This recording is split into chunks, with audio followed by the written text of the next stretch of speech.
प्यारे दोस्तों, story guide सभी का स्वागत है। हाजिर हुए एक और इंटरेस्टिंग बॉलीवुड की खबर के साथ।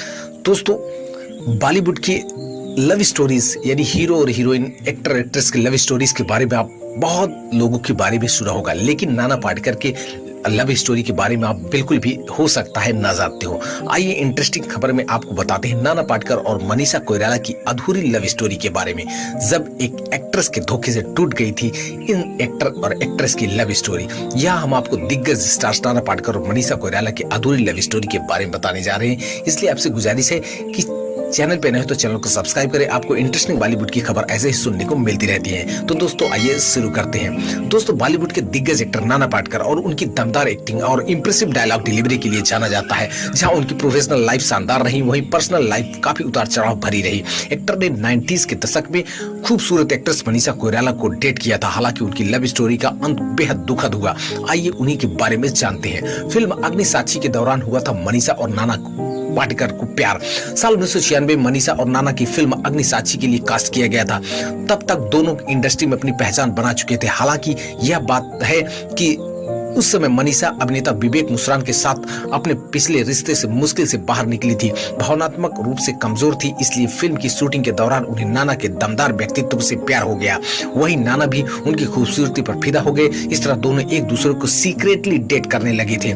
जब नाना ने मनीषा को डेट किया तब उनकी शादी नीलकांति नाम की लड़की से हो चुकी थी। अभिनेता ने 1978 में शादी की थी जब वह 27 साल के थे। यह एक अरेंज मैरिज थी। तब नाना पाटेकर की पत्नी नीलकांति से अलग रह रहे थे। एक साक्षात्कार में नाना ने एक बार अपनी पत्नी के साथ अपने रिश्ते के बारे में बात की थी। उन्होंने कहा था, नीलकांति और मैंने एक साथ कई वर्षों तक खुशियां साझा की। हमने हर सुख दुख में एक दूसरे का साथ दिया, लेकिन इन वर्षों में हमारे बीच कुछ मतभेद पैदा हुए और हम अलग हो गए। आज भी हम शादीशुदा हैं, लेकिन अलग अलग रहते हैं। फिल्म अग्निसाक्षी की बॉक्स ऑफिस पर हिट होने के बाद इस जोड़ी को फिल्म मेकर संजय लीला भंसाली की फिल्म खामोशी में कास्ट किया गया। तब तक दोनों के रिश्ते की खबर इंडस्ट्री में फैलने लगी थी। दिलचस्प बात यह है कि मनीषा के पड़ोसियों ने भी नाना को कई बार अभिनेत्री के घर से बाहर निकलते हुए देखा था और मनीषा भी एक्टर के घर आती जाती थी, जिस पर नाना ने कहा वह अक्सर मेरी माँ और बेटे से मिलने आती थी और वे उनसे बड़े प्यार से मिलते थे।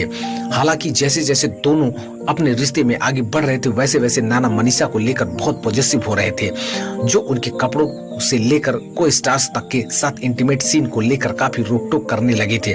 नाना के बार बार ऐसा करने से मनीषा परेशान हो गई और उनके बीच बहस होने लगी थी। एक टाइम पर तो दोनों ने एक दूसरे से बात तक करना बंद कर दिया। इससे उनका रिश्ता खतरे में पड़ गया था। आयशा जुल्का संग बढ़ती नजदीकियों से टूटा नाना और मनीषा का रिश्ता। दोस्तों, नाना कई सालों तक अपनी पत्नी से दूर रहने के बावजूद उन्हें तलाक देकर मनीषा से शादी करने के लिए तैयार नहीं थे। यही वह दुविधा थी जिस वजह से मनीषा से शादी करने का फैसला नहीं हो पा रहा था। ऐसी खबरें थी कि तब नाना की उस समय की पॉपुलर एक्ट्रेस आयशा जुल्का के साथ भी नजदीकियां बढ़ने लगी थी। जब नाना और आयशा के साथ देख आग बबूला हो गई थी मनीषा कोइराला। मनीषा और नाना के रिश्ते की ताबूत में आखिरी कील तब लग गई जब मनीषा कोइराला ने नाना पाटेकर और आयशा जुल्का को बंद कमरे में एक साथ देखा था। उस वक्त मनीषा अपना आपा खो बैठी और गुस्से में आयशा को खूब खरी खोटी सुनाई थी। उन्होंने कहा था, मेरे आदमी से दूर हो जाओ। जब नाना ने कहा था, मुझे मनीषा की याद आती है।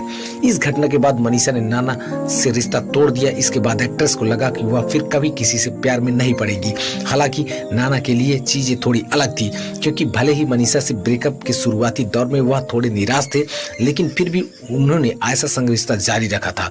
इतना ही नहीं, उन्होंने अपने रिलेशन को ऑफिशियल भी नहीं किया था। लेकिन एक इंटरव्यू में नाना ने आखिरकार मनीषा के साथ अपने ब्रेकअप के बारे में खुलकर बात की थी। उन्होंने कहा था कि वह बहुत ही सेंसिटिव अभिनेत्री है।